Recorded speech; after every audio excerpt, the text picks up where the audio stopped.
Welcome.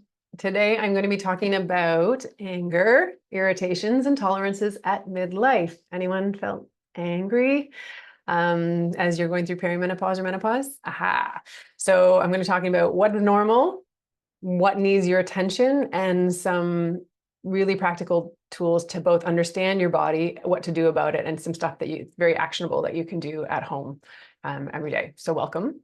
My name is Angela Warburton. I am an Eastern medicine practitioner. So Eastern medicine includes traditional Chinese medicine, nutrition therapy, lifestyle medicine, herbal medicine, acupuncture.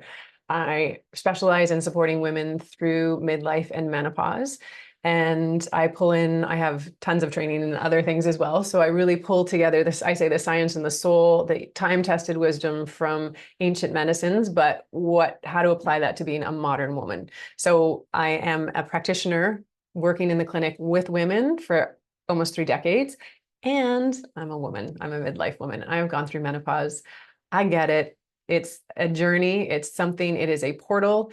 And I know firsthand what that's like. I also know the narrative that we have out there about midlife and menopause is not helpful. It is not a disease. It's not something to overcome. It is a very natural, normal stage of life. And every woman who menstruates, lives to a certain time, is going to be going through menopause. So it's important you understand the changes, but how this is affecting you, body, mind, spirit, soul, and what you can do to support yourself through this natural transition. Something different is called for you at this stage, and your body is like tugging at your sleeve and whispering, or it's like yelling. So it's like, what can you do to understand and make the changes? So I'm every week offering practical tools, insights from my clinical experience or my personal experience, natural methods to help you navigate this powerful time with more ease, with more grace, with more delight, and maybe even more excitement. So welcome. So today, let's talk about anger. Yeah, that was a big one for me. I noticed, just everyone was bugging me, and intolerant. I used to run a multidisciplinary clinic. I had 14 practitioners. I had 5 staff. I loved it. I birthed something with this baby, and I was a practitioner. And there was a stage, and it was just a few years after I went through menopause, and I was like, oh my God, everyone's bugging me. I was started to resent people asking stuff for me. That's their job. Like, my job is to help them. But I just noticed my irritation went through, didn't feel great, and felt like the joy was being sucked out of me, and I just didn't want to be doing stuff anymore.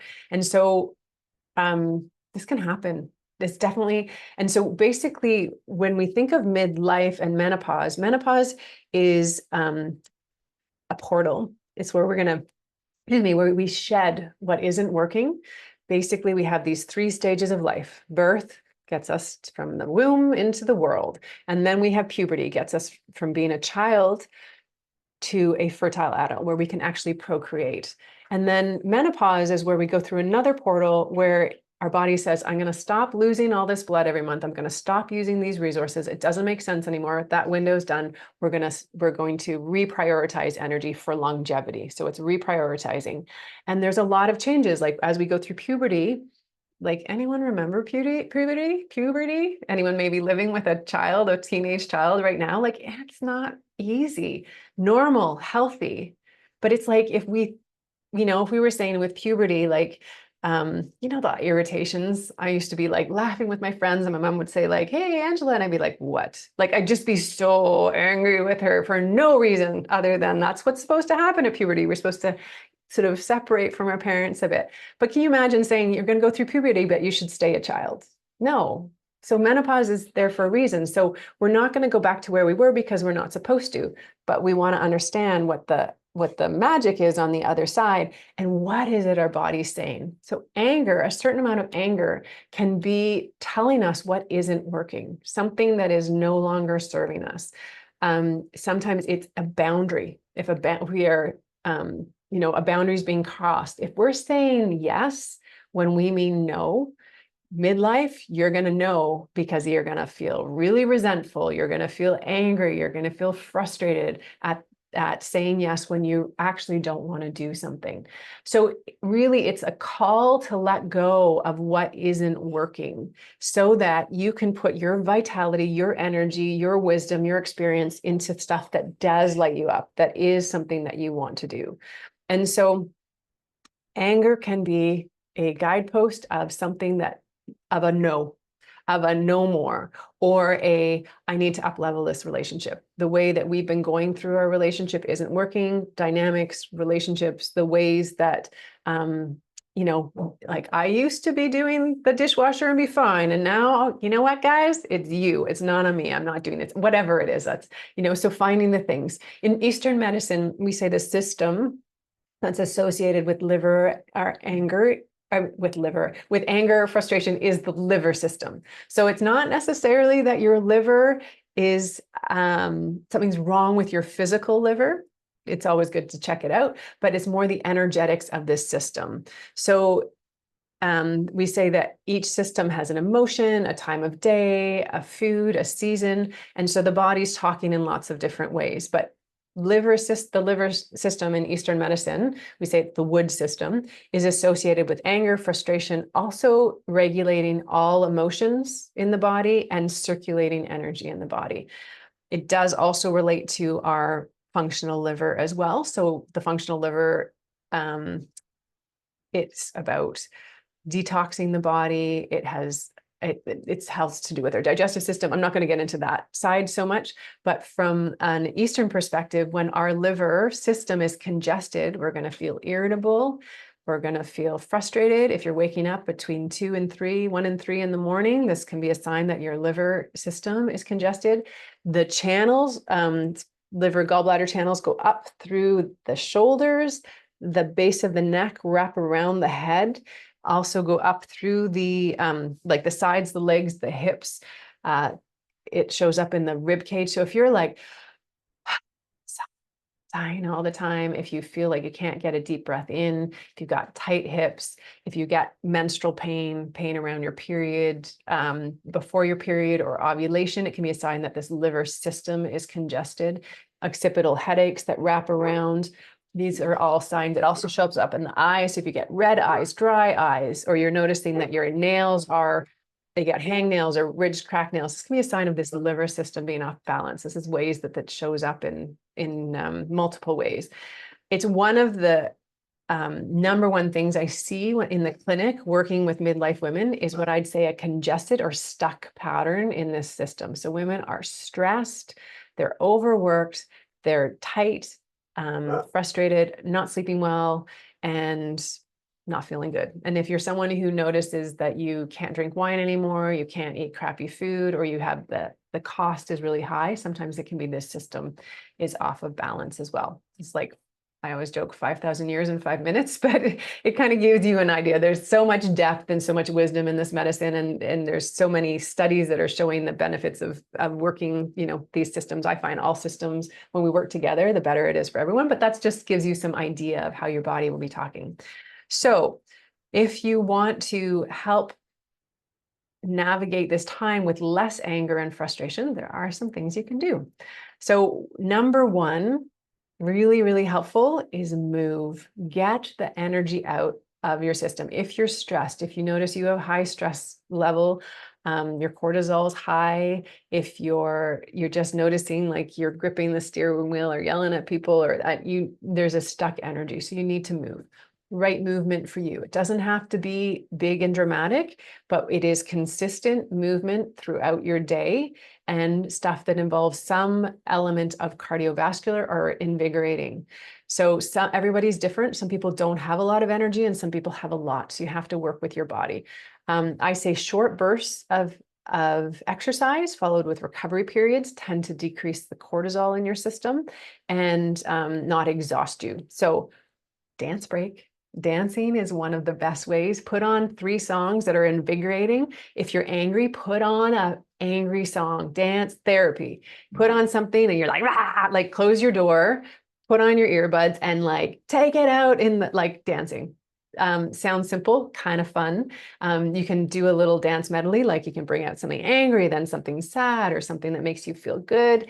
That can be a way to move. I know a woman who lost 60 pounds dancing in her living room every night. So doesn't that sound like fun? But it could be just hiking, walking, moving. If you want to do little bursts of on like a bike or running, like run for like a minute, walk for a minute, run for a minute, or just short bursts, not really longer than 30 minutes. What we've found is that when you have prolonged high intensity exercise, it can increase your cortisol. So keep it short, but keep it regular. Dance it. Like if you're working at home, take a, go to the bathroom, put on a song, move, go back to work.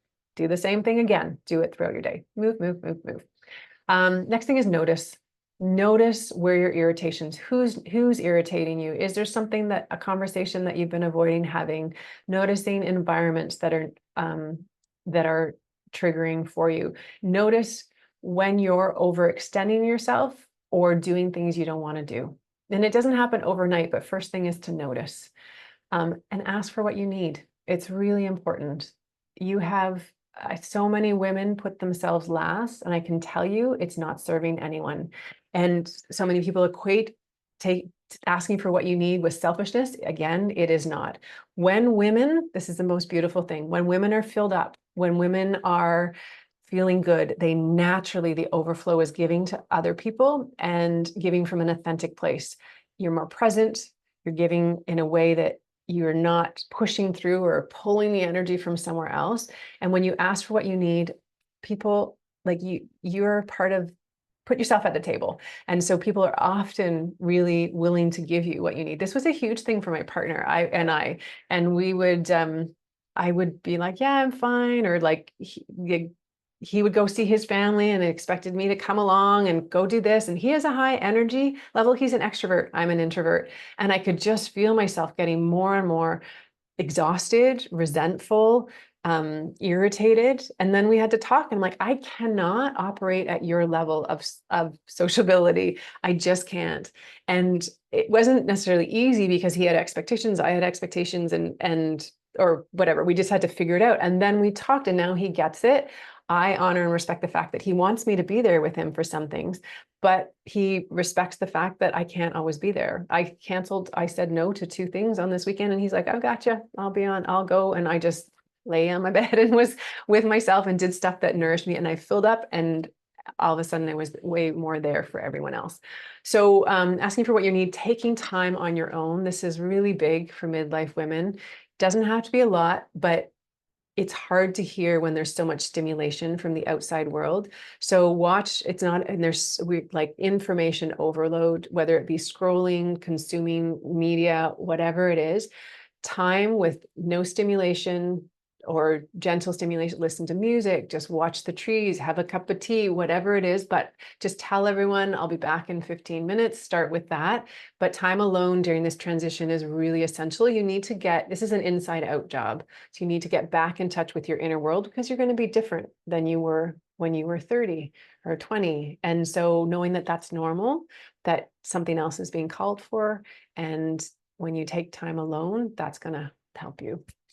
Then just some physical things you can do: decrease toxins. So what you put on your skin, the foods that you eat, making sure that there aren't, not getting chemically laden food, a lot of additives, preservative, colors, and flavors in your food. That's going to affect your liver. Your liver has to process those. It also blocks hormones in your body. So like hormone, we have a little receptor in the hormone. And when you eat, drink out of plastic, put certain products with colors or certain parabens or whatever it is, there's a whole list. The Environmental Working Group, EWG.org, has a great list. You can check your products and what you're putting on your skin, but you want to avoid those because they're going to block the receptors, and your body's not able to get the active hormones, have it active in your system. So toxins for midlife health, because you're losing estrogen, you want to make sure that the estrogen that you do have, it's bioavailable. Your body's able to access it. So that's it.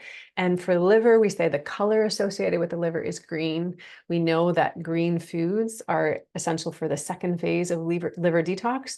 They also build the blood. They have the same structure as a red blood cell. So eat your greens. There's just so many good foods in greens. So cooked greens, leafy greens, green, do that. And that's going to really help your liver health. And when your liver system and your liver organ is feeling better, you're going to be less irritable. So there you go, quick and dirty a little bit. Hopefully you enjoyed this video. If you did, please like it. And if you want more content like this, please subscribe. I'm sharing tools and resources, information every week on what it means to be a midlife modern woman and how to navigate this powerful, beautiful time, perimenopause and menopause, with more grace, with more ease, with more vitality. I say how to live your most radiant life, because this is what this portal of menopause is. It's about helping you shed what isn't working, step in to the fullness of who you are, and radiate as the beautiful being you are, because the world needs you as you, fully from your heart, and you deserve that, and it's possible. So please pass on this information to anyone else that you think would benefit. Thank you so much for being here. I appreciate your time and energy. I know your life is full. And thank you. I will see you next time. Bye.